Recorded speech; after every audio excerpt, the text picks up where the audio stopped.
DW Radio, your information station. Back once again with my best friend in the entire world, Stephen Miller from Disney Theme Park Merchandise, and you're my BFF, not just because of the really cool Muppet stuff that's coming out, but I will tell you, as a Star Wars, Star Tours, and parent of a child that I'm raising right who is addicted to Star Tours, Stephen Miller, he's been begging me for a little Starspeeder, and look what you come out with. This is the Starspeeder 1000 vehicle playset. This is the toy you're looking for. This is the one. I mean, this is a beautiful, beautiful, detailed playset. Our development team has been working on this for a very long time. It's actually one of the most requested toys I think we've had in the history of Star Tours.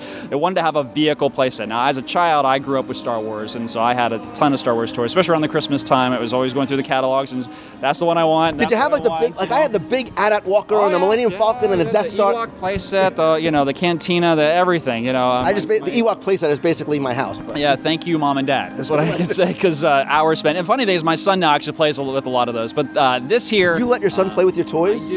I do. I mean, collectibles? It's one of those things, passing on the generation. But this is going to be his. This is going to be something that I think he's going to love, as a lot of children, whether you're young or old, will love. The Starspeeder 1000 vehicle playset, they worked very closely with Imagineering to get the exact specs, details. Very authentic, and that was really the key piece. Is we wanted guests to feel like they're taking a piece of the Star Wars galaxy home with them. So it contains lights, sounds that are taken directly from the attraction itself. It does open up. You can fit 9 action figures as well as a pilot in there, and the seat is removable, so if you wanted to play a little old school and put Captain Rex back in, if you had that action figure, you can do so as well. Inside, there's also destination discs, so I can turn around the back here.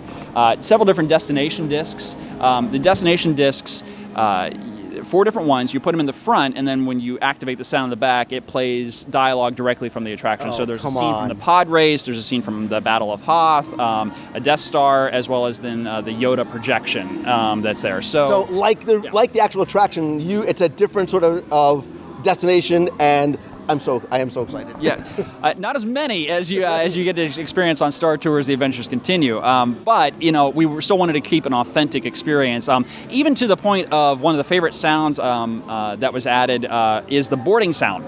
So when you open the doors, and the doors do open on both sides, by pushing a button in the very back of the vehicle, you can hear that boarding chimes. The chimes that everybody. I've heard people have ringtones of that. I've seen and obviously it's a very iconic sound.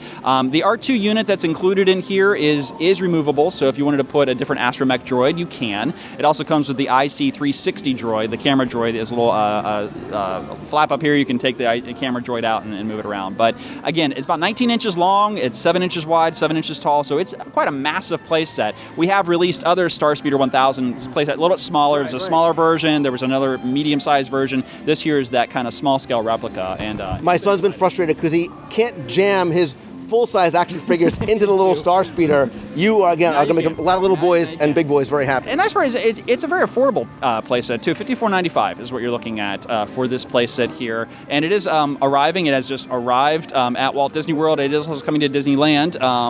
It'll be carried out there on the West Coast as well. But Tatooine Traders and Once Upon a Toy, those are the 2 places to look for it. And I suggest looking for it very early in the season because we do have 1 shipment that arrived. We'll have additional shipments arriving in early next year. But we actually need to wrap this up because we're so close. I need to get one before. Actually, you don't get one; you get 2. Yeah. Parents, you get one for the kids to play with. You get the other one to keep in the garage as a collectible forever. Yeah, and I'm scratching my head saying, why didn't I do that when I was growing up? But again, I think the play value alone is going to be fantastic, and especially for those that have really wanted to have experienced Star Tours, the attraction, and want to take a piece of that with them back to their homes, back to play at with their action figures, the different play sets we released earlier this past year for the opening.